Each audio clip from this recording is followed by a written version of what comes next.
The young man lay on his couch, another migraine courtesy of a job that promised no future other than being consigned to disappointment. It wasn't so much what he was asked to do script, cursive like the kind they used to teach in school. Even if she hadn't included her own name, it would have been understood immediately that it was written by a woman, as feminine as it appeared. He smiled only a bit and sighed. He came today. So sad. I don't know what to say. I can't imagine a child being more miserable and yet as kind as can be. He even thanked me for letting him help. I suppose I could manage to get to the store myself, but then that would spoil everything, wouldn't it? It was easy to fall deeply into wonder and fancy with an unknown woman writing to herself about a child, almost a bridge to Terabithia moment lit by a Narnia lamppost. Daniel wrote stories of adventure in strange lands that no one wanted to read, much less produce as a film or a TV show. But he still could dream. The boy is such a dear, it's a mystery as to why he's so sad. I promise, Hortense, that I'll ask him straight off tomorrow. Perhaps we can help him? I wonder what she found out. I guess we should keep reading? You know, it always made me wonder what kind of person talks to themselves by name in a book, you know? Maybe the same kind that talks to their doggy? Mitzi? The dog had hopped up onto the couch and had fallen asleep. I'll keep you posted. What else? Daniel turned the page. The words were written this time in a light purple ink, almost lilac, a special entry. He came today and I did what I said I'd do. Why are you so sad, young man? I asked him. I'm sure there was something going on inside, but he denied it altogether. I find it hard to believe that a boy that nice should be so sad, even though he said he wasn't. The streaks down his dusty cheeks told me everything. Things are as they should be, however, since he came when no one else would. The paper was a creamy shade, slightly faded due to age, but it still bore the young man lay on his couch, another migraine courtesy of a job that promised no future other than being the unmistakable mark of tear stains. I wonder why she would cry for a boy she didn't, as in what manner he was asked to perform his tasks. He heard a soft knock at the door followed by an even softer half-growl from the Weimaraner that lay next to him on the floor. He arose and walked quickly to the door, followed closely by the dog whose mood had changed from vigilant to frisky in a moment. He opened the door and was greeted by a kind, almost grandfatherly-looking man who smiled and spoke. Daniel Huarut? Yes. Daniel's eyes glanced down to the package in the man's hands. A dreamer of sorts, unexpected letters and packages were always greeted with wonder, as if someone might send him a manuscript from a heretofore unknown author or a nice hard-to-find action figure for his collection. The man's eyes caught his glance and he smiled at the young man with a beneficent nod. I've a registered delivery. The old man seemed almost gleeful as he handed Daniel the package, indicating on the cards taped to the outside. Just sign by the X on both cards, please. Daniel signed the cards and handed them back to the man, who nodded once again. Happy Thanksgiving, he said before turning to go. Halfway down the porch stairs, he turned once more and said at last, Good luck, Daniel. Daniel had his head down, and he raised it to respond, but the man was already gone. He walked back into the house, nudged several times by the dog. I don't know what it is, Mitzi, let's sit down and open it, shall we? The dog tilted her head to one side as if she was considering the suggestion. Daniel walked back to the couch and sat down. Moments later he held the contents of the package. What do you think it is? He asked the dog. Many folks talk to their pets, but a single man with few acquaintances and fewer friends might turn to his dog for encouragement and counsel. He stared at the book in his hands. Just a bit larger than the palm of his hand, it was covered in pink satin antique fabric, the kind with subtle darker stripes woven into the cloth. It had a hasp that closed over the cover along with a tiny gold lock. A key was secured to the book with a piece of string. My diary, wow, who do you suppose sent this? Of course the dog was attentive and equally as silent. She did, however, lick his hand. A quick examination of the package inside and out revealed no return address or name. And of course, the postman had already departed. He paused for a moment. Even though the diary had been sent to him, it almost seemed as if he was violating the privacy of the sender. Something almost spoke inside his head, as if to say, "Go ahead, it's all right." He took the key and carefully opened the lock. No turning back, girl. He smiled and the dog seemed to nod in agreement. May 17th, 1995, Dear Hortense. Soft flowing no? He turned and the dog had begun to lick his knee. I'll get you something to eat in a second, girl. Just let me see the next couple of pages.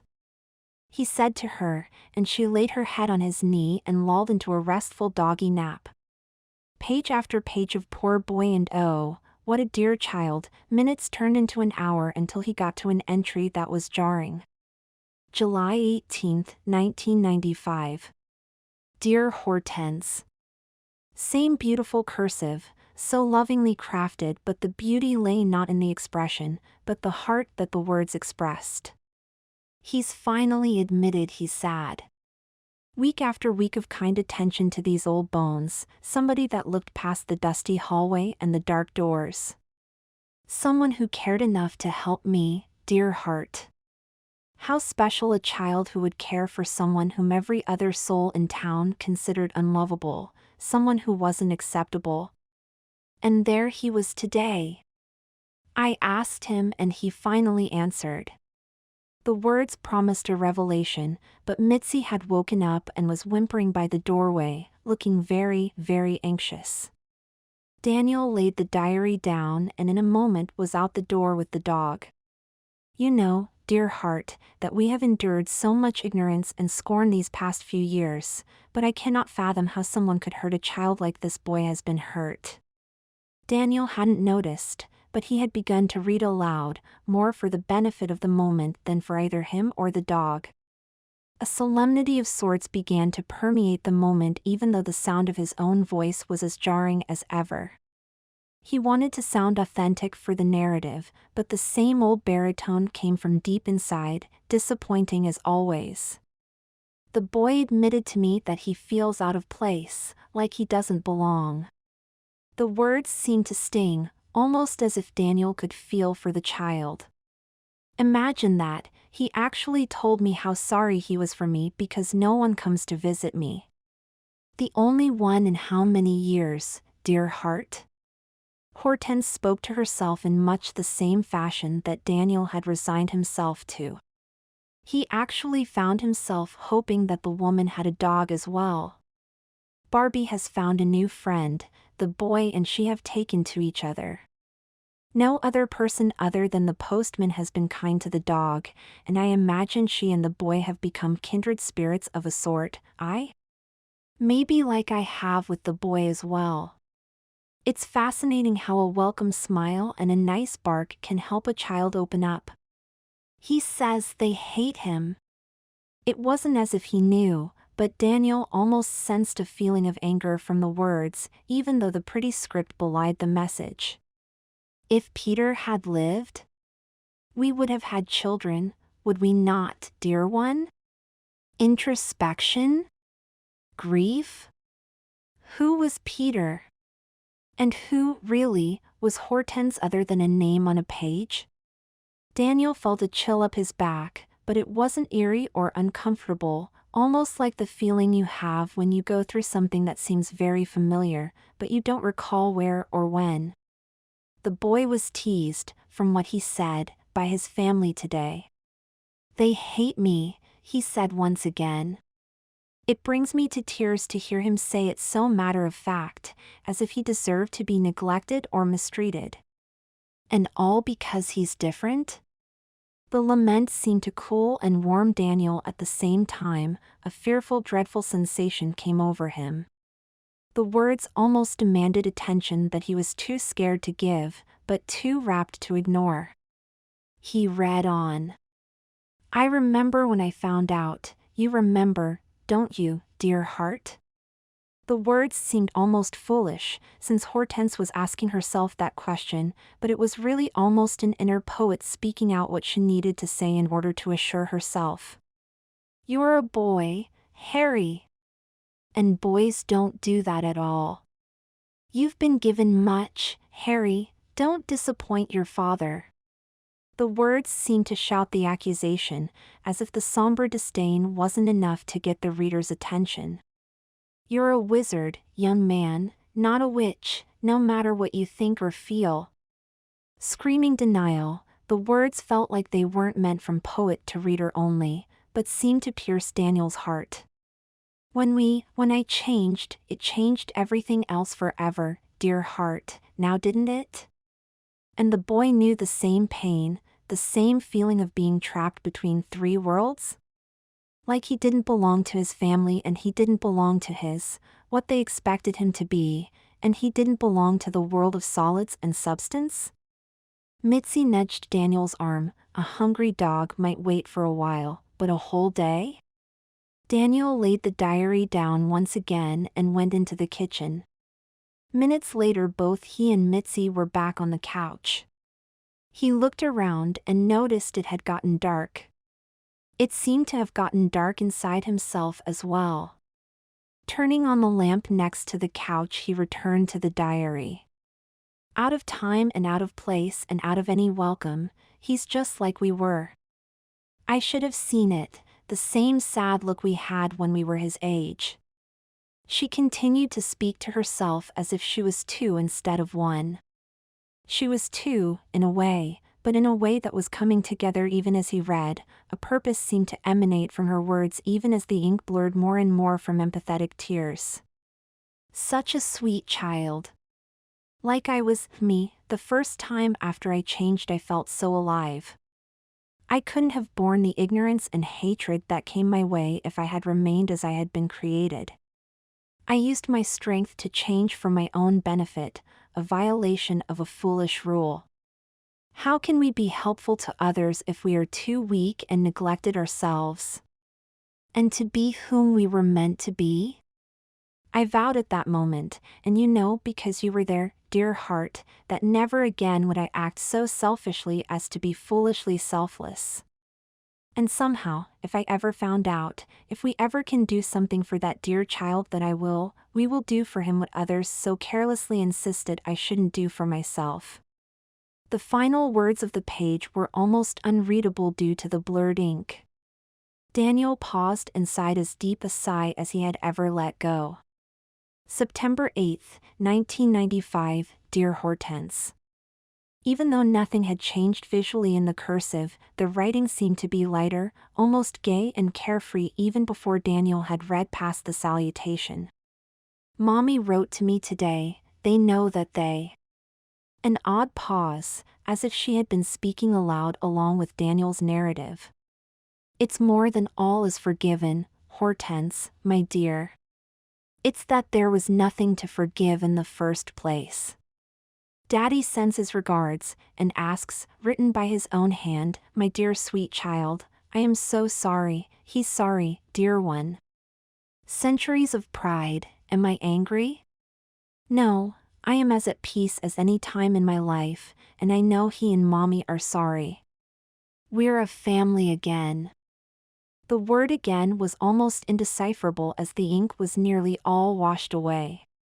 Daniel shuddered as he read the words again. We're a family. So foreign, not just in language or culture, but in spirit, as he began to weep for the woman on the page. The woman had started life much in the same way as the little boy for whom she wept. Her heart of forgiveness so deep, her heart of compassion so wide, he wished he could have known her. And he wished he had been blessed as the little boy to have known her even if for a moment. He sighed. Probably the best fantasy he had ever read, he could only wish that he had the talent and the words to speak with such prose about something so personal. Mitzi nudged him, her wet nose cool against his bare arm. Once again he laid the diary down and the two went out for another walk. He returned and noticed that the lights seemed dimmer in the room. A breaking dawn will do that. He shook his head and sat down. A long, ponderous and lonely day ahead, he sighed once again and picked up the diary. Entry after entry seemed to be joyful and with great relief. January 17th, 2002. Dear Hortense, life is beautiful, but I do so wish I knew what happened to that child. July 4th, 2009. Dear Hortense, the whole town seems excited, and I've learned to be content. New neighbors invited me to their home for a nice meal. Life has changed so much. My heart is filled with joy but for the thought of that dear child. I only wish I could find him. November 20th, 2016. Dear Hortense, I'm so glad we're going home, finally a part once again of the grand scheme of things, a happy creation once again reunited with my creator. Only one thing left to do other than to give thanks? We found him. I'm so glad. Now I can rest assured that we both will know what it is like to truly be who we are and to truly be thankful. Daniel spoke the words, and something inside of him was grateful even through the loneliness and pain. Something that seemed so oddly familiar even though he had struggled with gratefulness for a long time. He remembered how much he had longed to be different, and how his brothers and his father had teased him.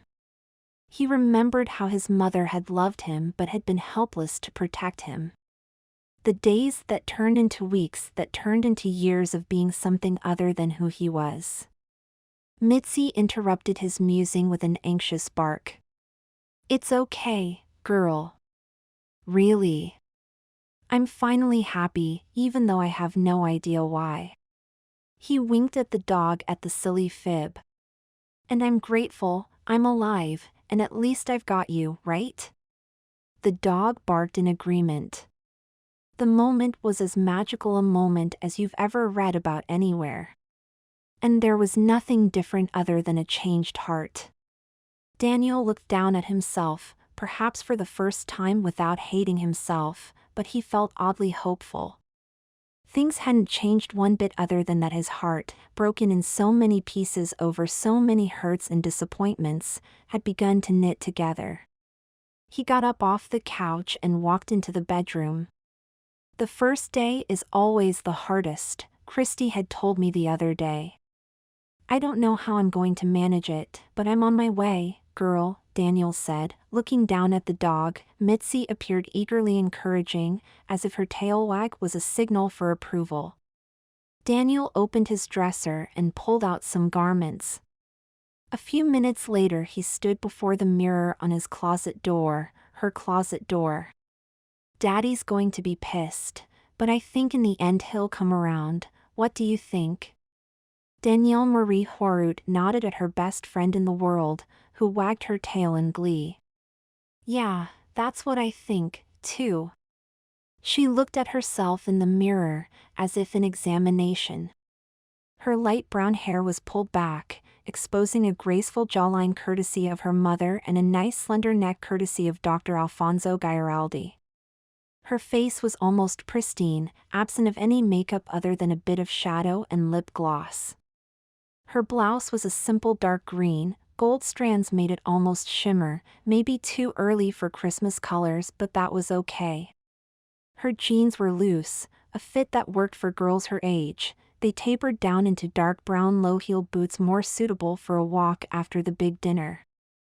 And finally, she grabbed the last garment from her closet, a gift from her father years before, but the first time that Danielle would wear it instead of Daniel. She pulled it on and smiled broadly as Mitzi wagged her tail excitedly. Yeah, girl, I think he'll like it just fine, she said as she modeled the hooded sweatshirt with the Detroit Lions logo emblazoned on the front. She looked at herself in the mirror once again, perhaps for the first time really being thankful for the person she was. No longer ashamed and filled with doubt, no longer the little boy who was befriended by a kind old and very eccentric lady, she smiled at the image in the mirror before turning to the Mitzi once again.